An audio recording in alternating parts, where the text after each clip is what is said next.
Excuse me madam, ಹೇಗಿದ್ದಾನೆ ನಿಮ್ಮ ಮಗ ಈಗ? ಈಸ್ ಓಕೆ ನಾವು ಚೇತರಿಸ್ಕೋತಾ ಇದ್ದಾನೆ.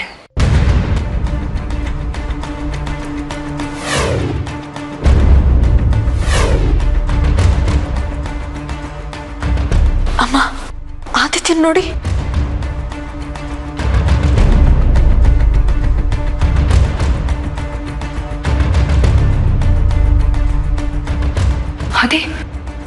ಅದಿ ಏನಾಗ್ತಿದ್ಯಾ ಮಗನೇ? ಅದಿ ಯಾಕೋ ಈ ರೀತಿ ಗಾಬರಿ ಆಗಿದ್ಯಾ? ಅದಿ ಸಾಕ್ಷಿ, ಬೇಗ ಹೋಗಿ ಡಾಕ್ಟರ್ ಕರ್ಕೊಂಡ್ ಬಾ. ಅದು ಏನಾಯ್ತು ಆದಿತ್ಯ?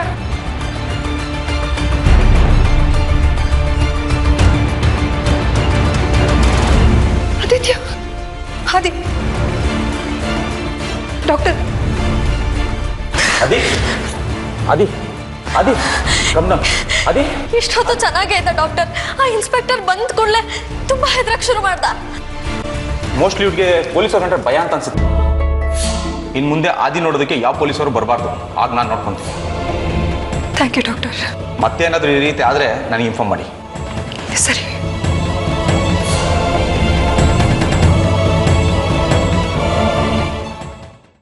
ಸರ್, ನೀವು ಆದಿತ್ಯನ ಮುಂದೆ ಇನ್ಮೇಲೆ ಹೋಗ್ಬೇಡಿ. ಅವ್ರು ಕಾಕಿ ನೋಡಿ ಎದುರ್ತಾ ಇದ್ದಾರೆ. ಅವ್ರ ಬಗ್ಗೆ ನಿಮ್ಗೆ ಏನು ಇನ್ಫಾರ್ಮೇಷನ್ ಬೇಕಿದ್ರು ನನ್ನನ್ನು ಕೇಳಿ. Okay sir. ಮೇಡಮ್, ನಾಳೆ ಆದಿತ್ಯನ ನೀವು ಡಿಸ್ಟರ್ಬ್ ಮಾಡ್ಕೊಂಡು ಕರ್ಕೊಂಡು ಹೋಗ್ಬೋದು. ಆದರೆ ಅವನ್ನ ಪ್ರತಿದಿನ ಇಲ್ಲಿ ಕರ್ಕೊಂಡ್ಬಂದು ಫಿಸಿಯೋಥೆರಪಿ ಮಾಡಿಸ್ಬೇಕಾಗತ್ತೆ. ಅವ್ರನ್ನಾಗೆಲ್ಲ ಮನೆಗೆ ಕಳ್ಸೋಕ್ಕಾಗಲ್ಲ ಸರ್. ಅವನಿಗೆ ಆಂಟಿಸಿಪೇಟರಿ ಬೇಲ್ ಸಿಕ್ಕಿದೆ. ಸ್ಟೇಷನಿಗೆ ಬಂದು ರಿಪೋರ್ಟ್ ಮಾಡ್ಕೋಬೇಕಾಗತ್ತೆ. ಆಮೇಲೆ ಬೇಕಾದ್ರೆ ಕೋರ್ಟ್ ಇರೋ ದಿನ ಮಾತ್ರ ಬಂದರೆ ನಡೆಯುತ್ತೆ. ಆದರೆ ಈಗ ಅವ್ನು ಕ್ಯೂರ್ ಆಗೋವರೆಗೂ ನಮ್ಮ ಸುಪರ್ದಿನಲ್ಲೇ ಇರಬೇಕಾಗತ್ತೆ. ಡಾಕ್ಟರ್ ಆಗಿ ನನ್ನ ಕಡೆಯಿಂದ ಏನು ಹೇಳಬೇಕು ಅದು ಹೇಳೋದಾಯ್ತು. ಇನ್ನು ನಿಮಗೆ ಬಿಟ್ಟಿದ್ದು.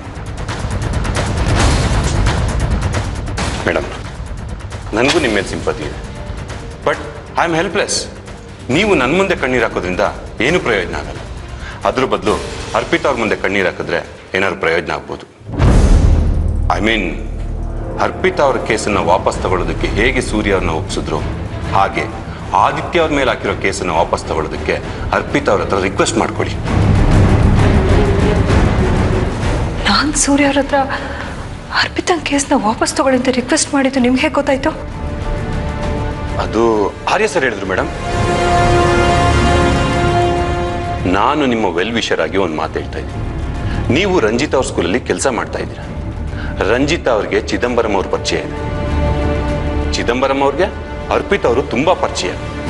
ಈ ಪರಿಚಯದ ಒಂದು ಲಿಂಕ್ ಇಟ್ಕೊಂಡು ರಂಜಿತಾ ಅವ್ರ ಮುಖಾಂತರ ಅರ್ಪಿತಾ ಅವ್ರಿಗೆ ಹೇಳಿಸಿದ್ರೆ ಅರ್ಪಿತಾ ಅವರು ಕೇಸನ್ನ ವಾಪಸ್ ತಗೊಬಹುದು. ಆಗ ನಿಮ್ಮ ಮಗ ಆದಿತ್ಯನ ಮೇಲಿರೋ ಕೇಸು ಕ್ಲೋಸ್ ಆಗುತ್ತೆ. ನೀವು ಸ್ಟೇಷನ್ ಕೋರ್ಟು ಅಂತ ಅಲಿದೆ ನಿಮ್ಮ ಮಗನ್ನ ವಾಪಸ್ ಮನೆಗೆ ಕರ್ಕೊಂಡು ಹೋಗ್ಬೋದು. ಸ್ವಲ್ಪ ಯೋಚನೆ ಮಾಡಿ. ಅಮ್ಮ, ನೀವೇನು ಯೋಚನೆ ಮಾಡಬೇಡಿ. ಅರ್ಪಿತಾ ಆಂಟಿ ಆದಿತ್ಯನ ಮೇಲೆ ಹಾಕಿರೋ ಕೇಸ್ನ ವಾಪಸ್ ತಗೊಳ್ಳೋ ಹಾಗೆ ನಾನು ಮಾಡ್ತೀನಿ. ಬೇಡ ಸಾಕ್ಷಿ, ನೀನು ಒಂದ್ಸಲ ರಂಜಿತ್ ಹತ್ರ ಕೇಳ್ಕೊಳಕ್ ಹೋಗಿ ನಾನು ತುಂಬಾ ಕಷ್ಟ ಅನುಭವಿಸ್ಬಿಟ್ಟಿದ್ದೀನಿ. ಈ ಕೇಸ್ ಕ್ಲಿಯರ್ ಆದ್ರೆ ಆದಿತ್ಯನ ಹೆಲ್ತ್ ಇಂಪ್ರೂವ್ ಆಗೋದಕ್ಕೆ ಹೆಲ್ಪ್ ಆಗುತ್ತೆ. ಇಲ್ಲ ಅಂದ್ರೆ ಅವನ್ನ ಈ ಸ್ಥಿತಿನಲ್ಲಿ ಕೋರ್ಟು ಕಚೇರಿ ಅಂತ ಹೇಳ್ಕೊಂಡು ಹೋಗ್ತಾರೆ. ಅರ್ಥ ಮಾಡ್ಕೊಳ್ಳಿ.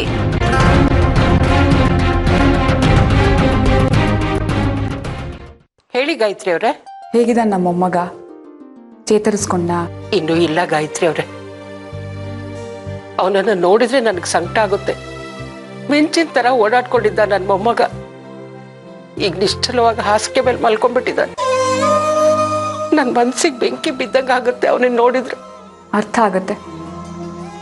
ಆರ್ತಿ ಹತ್ರ ಮಾತಾಡ್ಬೇಕು ಅಂತ ಫೋನ್ ಮಾಡಿದ್ರಾ? ಅವಳಿಲ್ಲ ಗಾಯತ್ರಿ ಅವ್ರೆ. ಇಲ್ಲ, ನಾನು ನಿಮ್ಮ ಹತ್ರನೇ ಮಾತಾಡೋಣ ಅಂತ ಫೋನ್ ಮಾಡಿದೆ. ಹೇಳಿ. ಸಾಕ್ಷಿಗೆ ಒಂದು ಹುಡುಗನ್ ನೋಡಿದ್ದೆ ಅಂತ ಹೇಳಿದ್ವಿ, ನೆನ್ಪಿದ್ಯಾ?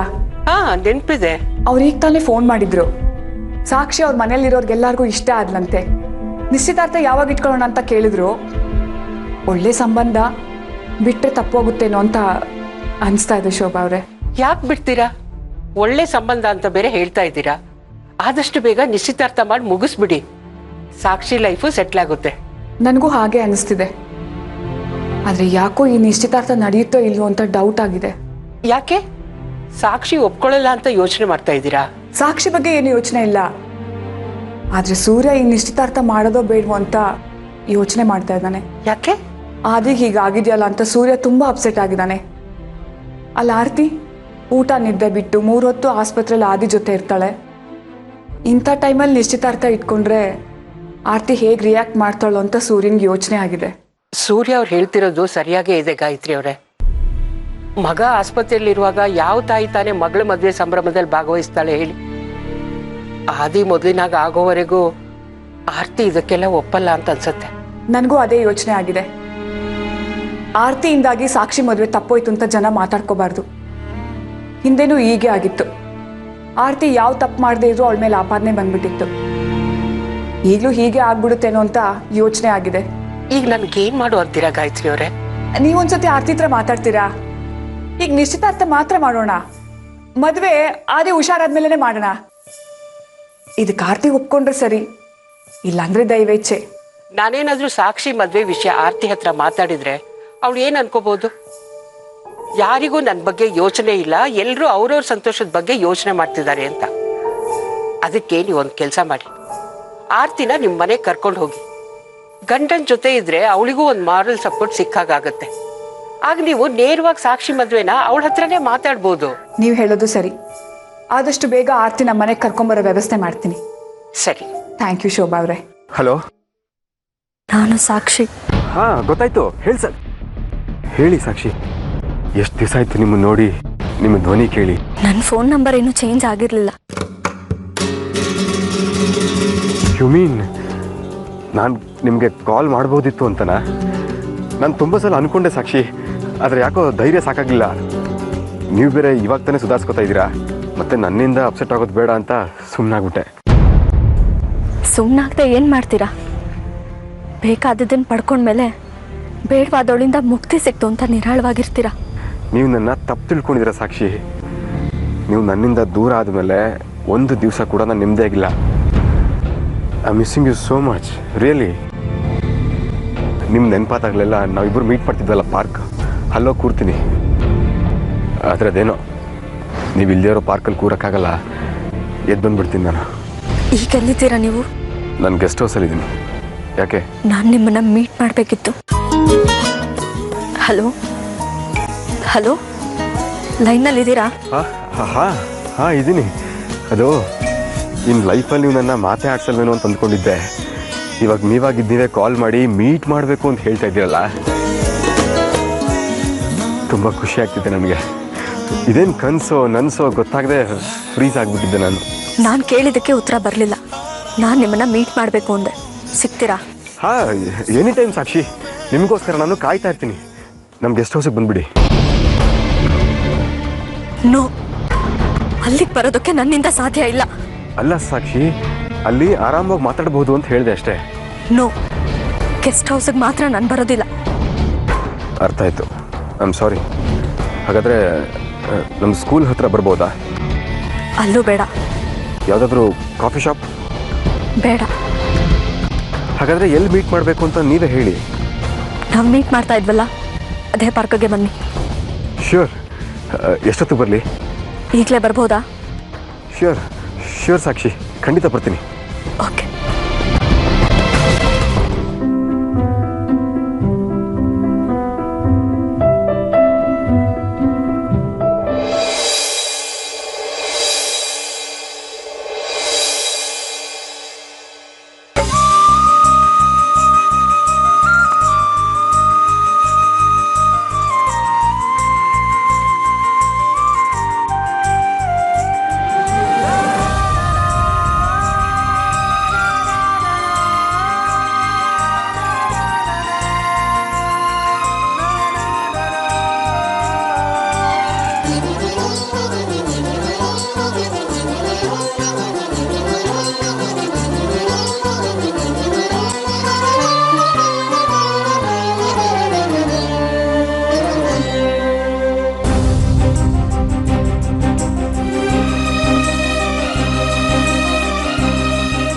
ಹಾಯ್ ಸಾಕ್ಷಿ.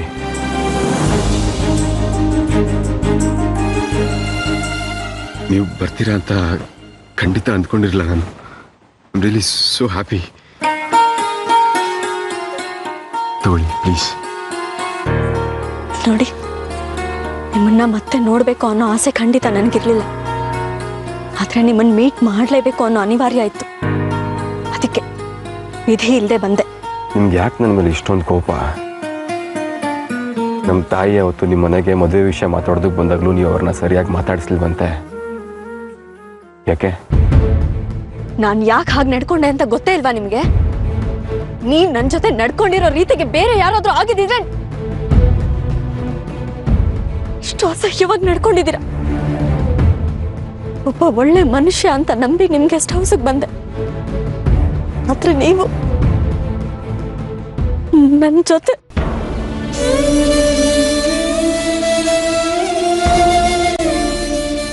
ನಾನು ನಿಮ್ಮ ಜೊತೆ ಕೆಟ್ಟದಾಗಿ ನಡ್ಕೊಂಡೆ ಅಂತ ನಿಮ್ಗೆ ಕೋಪ ಅಲ್ವಾ? ಕೈ ಬಿಡಿ ರಂಜಿತ್, ಕೈ ಬಿಡಿ ಅಂದೆ. ಇಲ್ಲ ಸಾಕ್ಷಿ,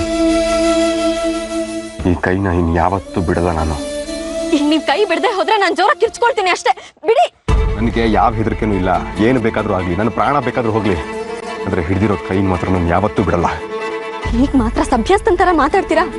ಅವತ್ ನನ್ನ ಜೊತೆ ಪ್ರಾಣಿ ತರ ನಡ್ಕೊಂಡ್ರಲ್ಲ, ಹೇಗ್ರಿ ಮನಸ್ ಬಂತು ನಿಮ್ಗೆ? ಈಗ ನೀವು ಕೈ ಬಿಡದೆ ಹೋದ್ರೆ ಬೀದಿನಲ್ಲಿ ನಿಮ್ ಮರ್ಯಾದೆ ಕಳ್ಕೊಳ್ತೀರಾ ಅಷ್ಟೇ. ಬಿಡಿ ಕೈ. ನೀವು ಅನ್ಕೊಂಡಿರೋ ಹಾಗೆ ನಾನು ನಿಮ್ಮ ಜೊತೆ ಕೆಟ್ಟದಾಗಿ ನಡ್ಕೊಂಡಿಲ್ಲ ಸಾಕ್ಷಿ.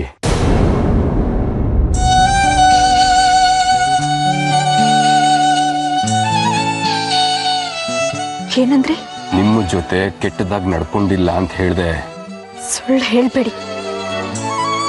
ನಾನು ನಿಮ್ ಗೆಸ್ಟ್ ಹೌಸ್ ಅಲ್ಲಿ ರೂಮಲ್ಲಿ ಮಲ್ಕೊಂಡಿದ್ದು, ನಿಮ್ ಡ್ರೆಸ್ ಬಿದ್ದಿದ್ದು ಎಲ್ಲ ಸುಳ್ಳ? ಅದೆಲ್ಲ ನಿಜಾನೇ ಸಾಕ್ಷಿ. ನಾನು ಅವತ್ತು ನಿಮಗೆ ಜ್ಯೂಸಲ್ಲಿ ನಿದ್ದೆ ಬರೋ ಮಾತ್ರೆ ಹಾಕೊಟ್ಟಿದ್ದೆ. ನೀವು ನಿದ್ದೆ ಮಾಡಿದ್ರಿ, ಅಷ್ಟೇ ಅಲ್ಲಿ ನಡೆದಿದ್ದು. ಮತ್ತೆ ನೀವೇ ಹೇಳಿದ್ರಿ ಜೊತೆ ನೀವು ಕೆಟ್ಟದಾಗಿ ನಡ್ಕೊಂಡಿದ್ದೀರಾ ಅಂತ. ಅದೆಲ್ಲ ನಿಮ್ಮನ್ನ ನಂಬಿಸೋದಕ್ಕೆ ನಾನು ಹೇಳಿದ್ದು ಸುಳ್ಳು ಸಾಕ್ಷಿ. ನನ್ನ ಹೆತ್ತ ತಾಯಿ ಮೇಲೆ ಆಣೆ ಮಾಡಿ ಹೇಳ್ತಾ ಇದ್ದೀನಿ, ನಾನು ಅವತ್ತು ನಿಮ್ಮ ಜೊತೆ ಆ ಥರ ನಡ್ಕೊಂಡಿಲ್ಲ. ನನ್ನ ನಂಬಿ ಪ್ಲೀಸ್. ಇಲ್ಲ, ನನ್ನ ನಂಬಿಸೋದಕ್ಕೆ ಮತ್ತೆ ಸುಳ್ಳು ಹೇಳ್ತಾ ಇದ್ದೀರಾ. ಬಿಡಿ ಕೈನ. ಪ್ಲೀಸ್ ಸಾಕ್ಷಿ, ನನ್ನ ಮಾತು ಕೇಳು. ಒಂದು ಹುಡುಗಿಗೆ ಅವಳ ಗೌರವ ಎಷ್ಟು ಮುಖ್ಯ ಅಂತ ನಂಗೆ ಚೆನ್ನಾಗಿ ಗೊತ್ತು. ಅವಳ ಗೌರವಕ್ಕೆ ಮಸಿ ಬಳಿಯೋ ಕೆಲಸ ನಾನು ಖಂಡಿತ ಮಾಡಲ್ಲ. ಇಲ್ಲ, ನಾನು ನಿಮ್ಮ ಮಾತನ್ನ ನಂಬೋದಿಲ್ಲ. ಬಿಡಿ ಕೈನ. ನಿಮಗೆ ನಂಬಿಕೆ ಬರಲಿಲ್ಲ ಅಂದ್ರೆ ಮೆಡಿಕಲ್ ಚೆಕಪ್ ಮಾಡಿಸ್ ನೋಡಿ, ಅದು ನಿಮಗೆ ನಂಬಿಕೆ ಬರುತ್ತೆ. ನಿಜವಾಗ್ಲೂ ನೀವು ನನ್ನ ಜೊತೆ ತಪ್ಪಾಗಿ ನಡ್ಕೊಂಡಿಲ್ವಾ? ನಿಮ್ಮ ಮನೆಗೂ ಹೇಳ್ತಾ ಇದ್ದೀನಿ ಸಾಕ್ಷಿ, ನಾನು ನಿಮ್ಮ ಜೊತೆ ಕೆಟ್ಟದಾಗಿ ನಡ್ಕೊಂಡಿಲ್ಲ. ನನಗೆ ನೀವು ಬೇರೆಯವ್ರನ್ನ ಮದುವೆ ಮಾಡ್ಕೊಡೋದು ಇಷ್ಟ ಇರಲಿಲ್ಲ ಸಾಕ್ಷಿ. ಅದಕ್ಕೆ ನೀವು ಕುಡಿಯೋ ಜ್ಯೂಸಲ್ಲಿ ನಿದ್ರೆ ಬರೋ ಔಷಧಿ ಬರೆಸ್ದೆ.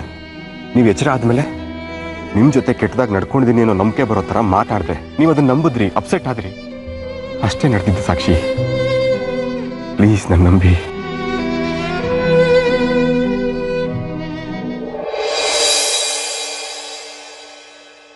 I love you so much.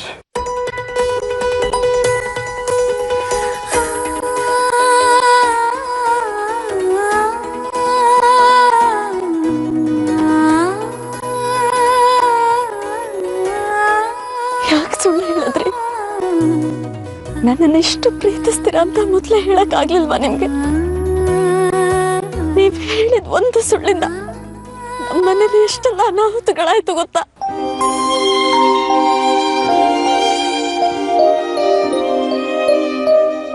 I'm sorry ಸಾಕ್ಷಿ.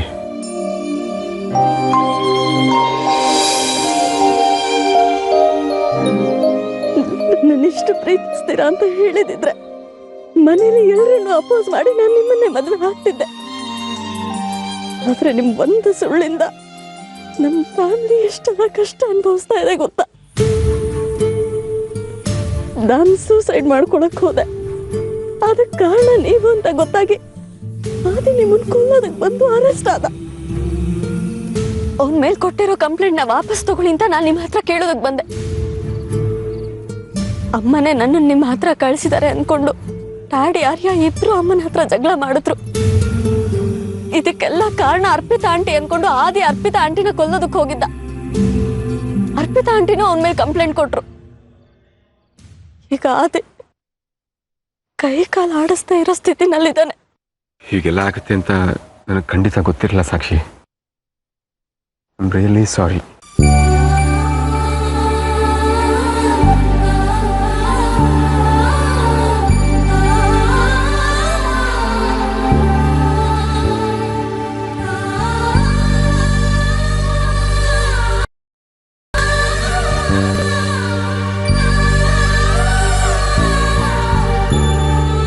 ಎಲ್ಲರೇ ಇದ್ದೀರಾ? ಒಬ್ಬ ಇಂಪಾರ್ಟೆಂಟ್ ಕ್ರಿಮಿನಲ್ನ ಅರೆಸ್ಟ್ ಮಾಡಕ್ಕೆ ಹೋಗ್ತಿದ್ದೀನಿ ಸರ್. ಅರೆಸ್ಟ್ ಮಾಡಿದ್ಮೇಲೆ ನಾನೇ ನಿಮಗೆ ಫೋನ್ ಮಾಡೋಣ ಅಂತಿದ್ದೆ, ಅಷ್ಟರಲ್ಲಿ ನೀವೇ. ರಂಜಿತ್ನ ಅರೆಸ್ಟ್ ಮಾಡಕ್ಕೆ ಹೋಗ್ತಾ ಇದ್ದೀರಿ ತಾನೆ?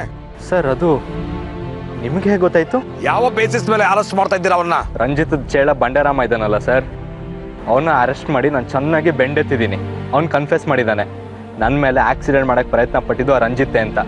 ಅದಕ್ಕೆ ಅರೆಸ್ಟ್ ಮಾಡಕ್ಕೆ ಹೊರಟಿದ್ದೀನಿ. ಆರ್ಯ, ಆ ಬಂಡೆರಾಮಗೆ ಹಾಗೆ ಟಾರ್ಚರ್ ಕೊಟ್ಟು ಬಲವಂತವಾಗಿ ರಂಜಿತ್ ಹೆಸರು ಹೇಳ್ಸಿದಿರಲ್ಲ, are you lost your mind? ಇಲ್ಲ ಸರ್. ಸುಳ್ಳು ಹೇಳಬೇಡಿ. ನನಗೆ ವಿಷಯ ಗೊತ್ತಾಗಿದೆ.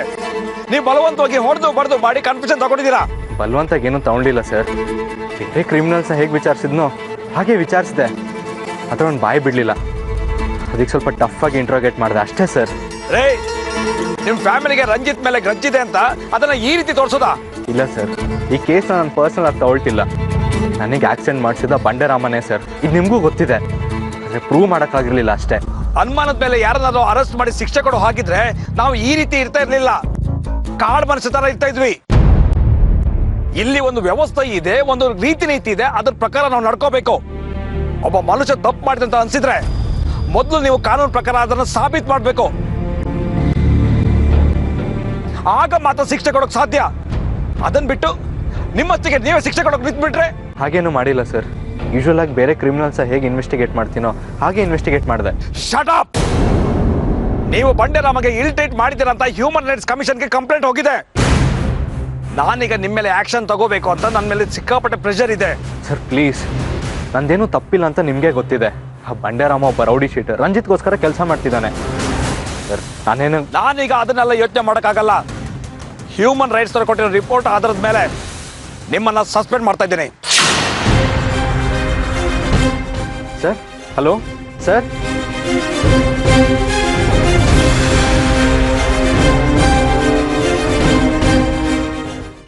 ನನ್ನ ಜೊತೆ ಜಗಳ ಮಾಡಬೇಕು ಅಂತಾನೆ ಬಂದಿದ್ರಿ ಅಲ್ಲ ಇವತ್ತು ನೀವು?